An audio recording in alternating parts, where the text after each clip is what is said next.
Welcome back. We are now in the F and D tier of our Forged in the Barrens card preview evaluation stream. This is the Grinning Code. This is the Late Forge podcast. This is ADWCTA.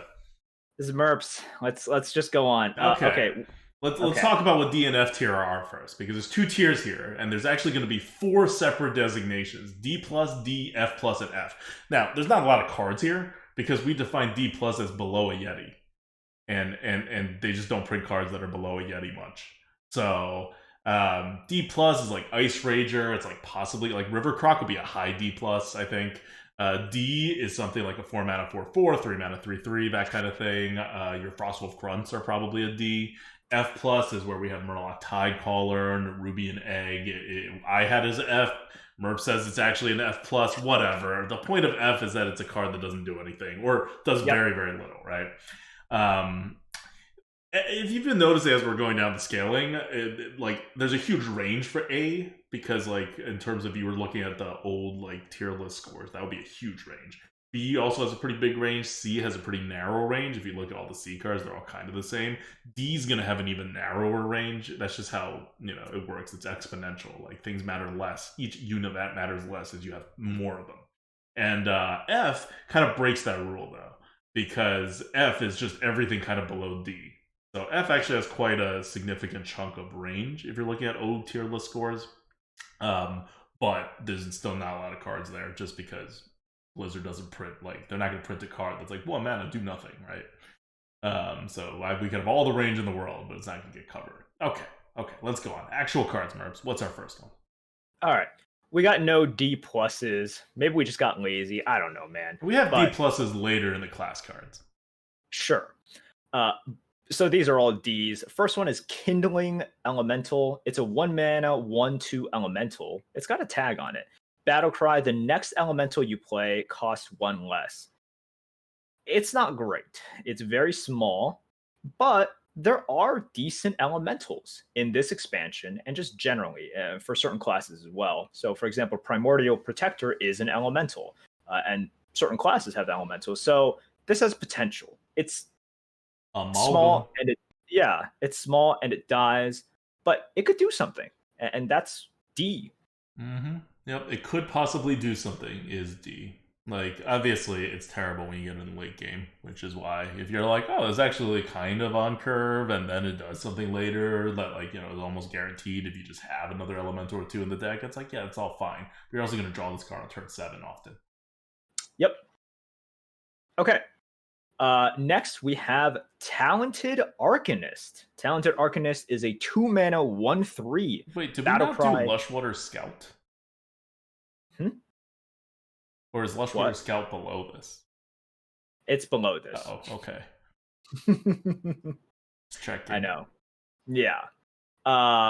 Talented Arcanist is a 2 mana 1/3 battle cry. Your next spell this turn has spell damage +2. It's got pop-off potential, but that's all it has. It's got late game pop-off applicability. Mm-hmm.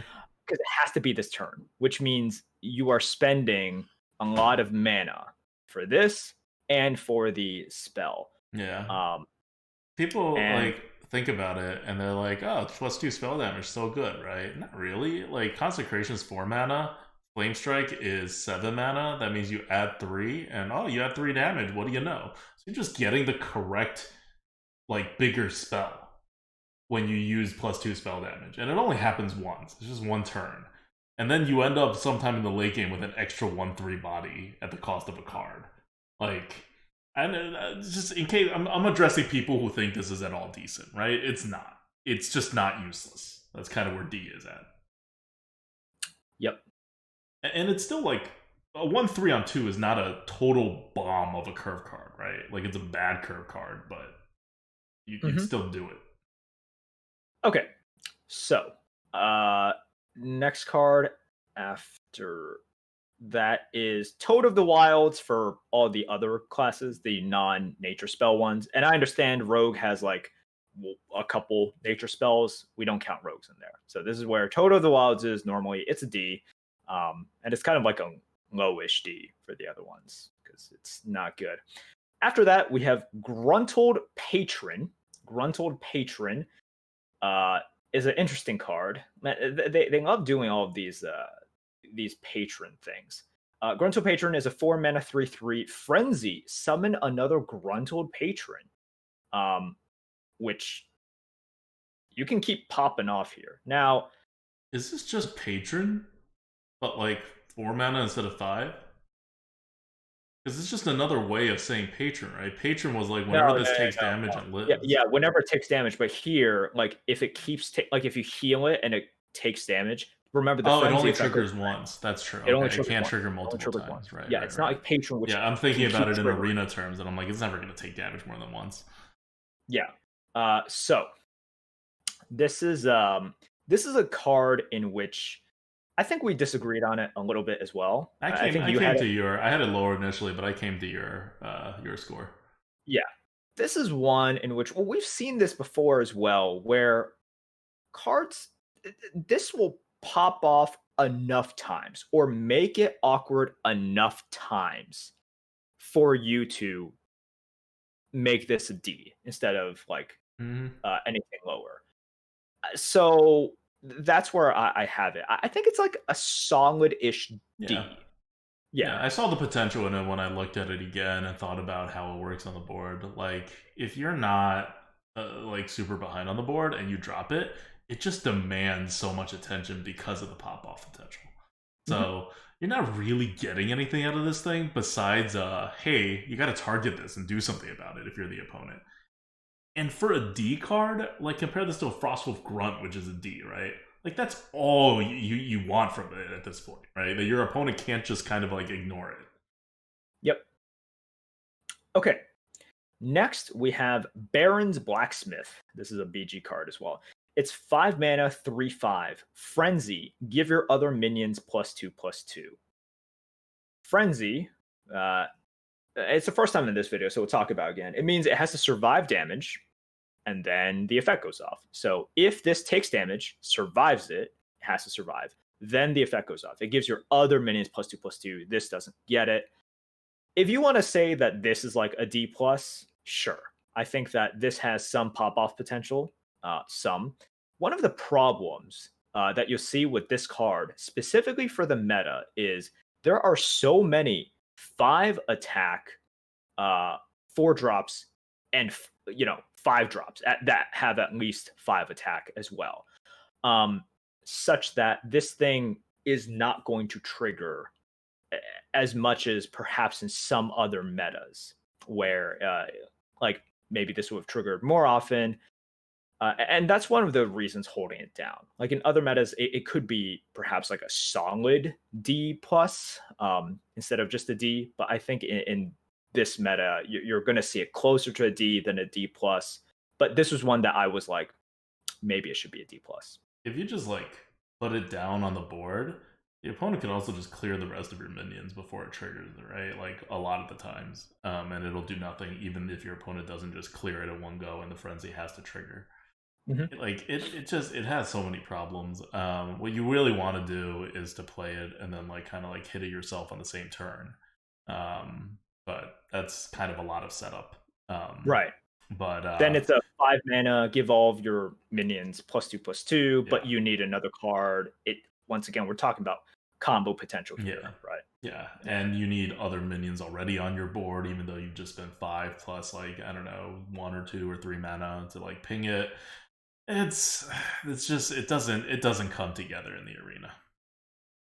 Yep.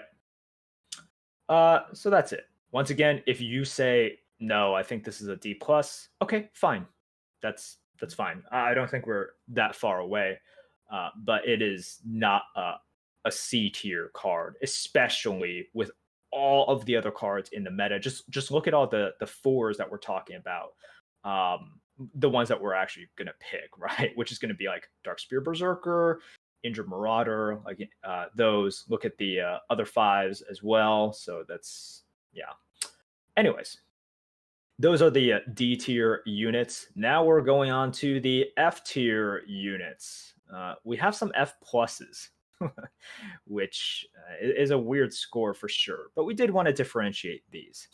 So we have almost totally worthless. Almost totally worthless. So we have Crossroads Watch Post. And a watch post that isn't good. What the heck is it? Crossroads Watch Post is a 4 mana 4/6, can't attack. Whenever your opponent casts a spell, give your minions +1/+1. We've been talking about watch posts that are so good because they can't be ignored. They put immediate pressure. This one does not. This one is so super ignorable that it's laughable how this one is the highest cost one. You do get good stats for its cost, as you do with every single watch post, but it is so funny how this effect, for Arena, obviously, it is just so bad that people are just like, okay, I can only play minions. Well, this expansion gives me tons of good minions. I'll just play those, and you just wasted 4 mana on something that really does nothing. And in the rare instances where I have to cast a spell, well, the tempo advantage that you have gained on board by them playing this, just get rid of all their other minions and then cast your spell. This will buff itself, but it wasn't a minion to begin with, so you don't give a damn. Yeah, we have people in chat saying this can't be worse than a Frostwolf Grunt. This costs 2 more mana than a Frostwolf Grunt. Like, imagine if this is a terrible card that sucks more mana out of you. That's what makes it terrible, right? Yep. If it costs the same mana as a Frostwolf Grunt, yeah, it's better. A lot better than it is now, but that's the same with all cards. You can also get around this if your opponent plays it and you're like, oh no, I need to play a spell. Just kill all the other minions, or kill all the other minions that matter, and then this will buff itself and you still don't care. Like, literally, this is a card that you could potentially just never touch in the game, whether they play it on 4 or later on. And if your response is, but Merps, I'm in a situation in which I'm heavily far behind on the board and I have to cast a spell. So you're telling me you were dead. You're very far behind on the board, and your opponent spent 4 mana and did nothing. Like, what? and you're still behind, and like now I can't cast spells, but that spell wasn't like a flame strike that could have killed everything. Yeah. Like, no, dude. You were telling me you were dead, and this thing did not save you. Yeah. Or like, make sure you stay dead. Yeah.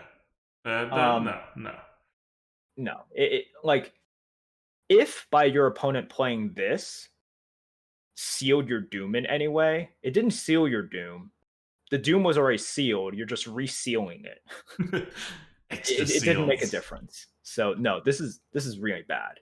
And if you think this is good, I hope you draft this. I hope you draft this. I hope you play it. And you'll see. You'll see immediately. Yeah, you will see.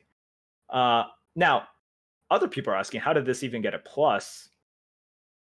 It's a thing. It's a thing. It puts some pressure out there, and it is overstated. So if you are able to like taunt it or do something to it, right? It could do something. Yeah, and so that's why we put it at a plus. Yeah, and if you have like a wide board already, and then you drop it, well, they can't even individually remove your minions anymore as efficiently, right? Because they'll just buff all the other ones. Like, it does serve a purpose. It's a pretty narrow purpose, but it does serve something. All right. It exerts some sort of pressure on your opponent. It's just not enough for the super high cost. Yeah. Okay. The other F+ card that we have is Cargal Battle Scar. All right. I think people are a little bit surprised at this because we've been talking about watch posts are amazing. Now, Battle Scar is a 7 mana 5/5. Oof. Battlecry, summon a 5/5 lookout. There's nothing special about them. They're just 5/5s. For each watch post you've summoned this game. Okay, so first, you can't play it until you play a watch post. Right, we all agree 7 mana 5/5 is below an F. Like, yes, it's technically a thing, but you're not playing it until you're in top deck mode. Yeah. So you need to play a watch post first. Now, how many watch posts are you going to get? Well, watch posts are the good ones, at least. One is a rare card, and the other one is a common card. And so together, they're both neutral. There's probably not going to be an expansion bonus. So how many are you going to get in your deck? Even if you pick everyone that pops up. 1 or 2 at most. You're going to have to draw that before you draw your Cargal. and then you're gonna have to play it, which I mean you would kind of want to anyway. And then after all that, your Cargal becomes a late game 7 mana 2/5/5s, which would normally be something like 8 mana. Like, well, what is 2/5/5s? Like, what would you charge at that to be a Yeti level card? Remember, the stakes have been raised. 7 mana double 5/5s. Is it still good? Yes. Is it like mind-blowingly awesome? It's actually not anymore. No. It's really not. If I were to make a Yeti level card today that gives you 2/5/5s, it'd be 8 mana. So you're saving 1 mana after having to first draw and play your Watchtower, the 1 or 2 that you have in your deck. You're not going to stack a ton of Watchtowers. And honestly, if you stack a lot of Watchtowers, you've already won the game. I don't know what Cargal's doing. So it's just, it doesn't, like, this is one of those, like I think of it as like War Golem-y, you know? Like, but even more iffy. Right. Like War the Golem upside is just surprisingly tame. Yeah. Very tame. And the downside is trash. 7 mana 5/5 is game losingly bad.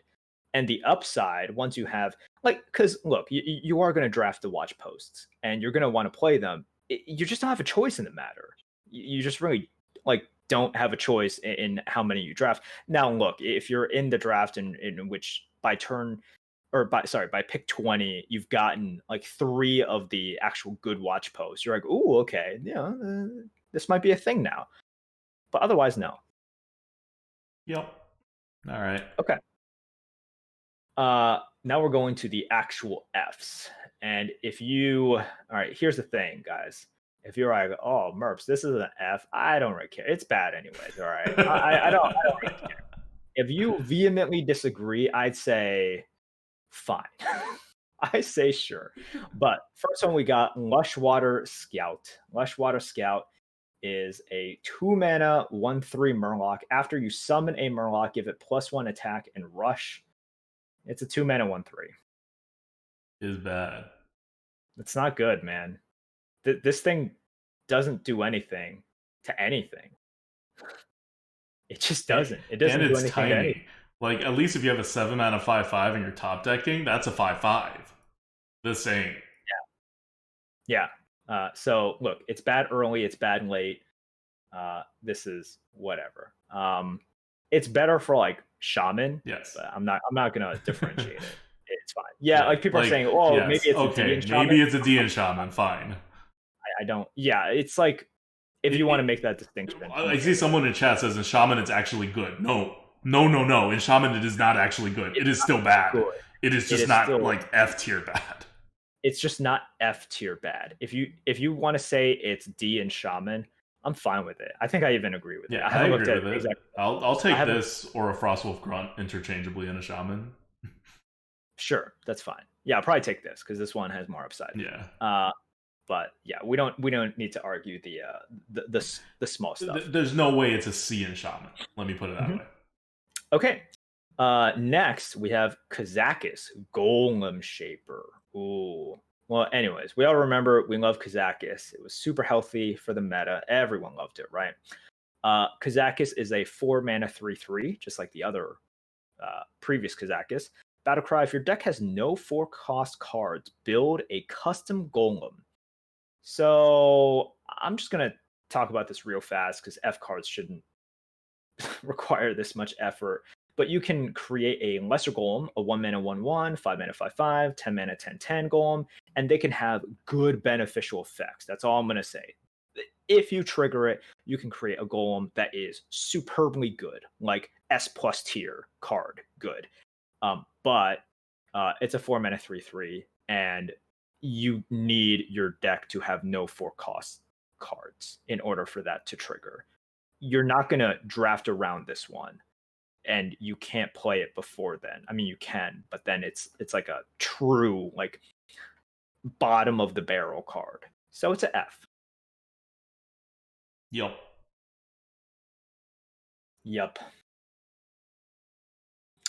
Okay. That is that. Those are the cards. These are the ones that you're not going to pick. So if you want to if you're trying to bait me into an argument, it's like, well, Merps, I really believe that this card is F plus instead of F, and here are my 7 points. I don't need to listen to it. We're fine. We're absolutely fine. Save that for the C, B, and A cards. All right. That's it for us. This is all the neutral cards. So, a lot of curve cards, a lot of good cards. Not these, obviously. But we're going to go on to the class cards after this. I want to give a shout out to 4P and to Brand New for putting up with us, especially during this period and the coming week while we do Hearthstone prep. Very, very nice of them. And also Brand New made these nice images for our tier list that she got really triggered at making because apparently I'm very hard to work with and I don't express my thoughts clearly. Even though I disagree, I think I'm easy to work with and express my thoughts perfectly clear the very first time I try. That's it for us. We'll see you starting the next classes. We're gonna go down just alphabetical this time for the classes. Yeah. Until then, this is Abukta. This is Merp. See you guys.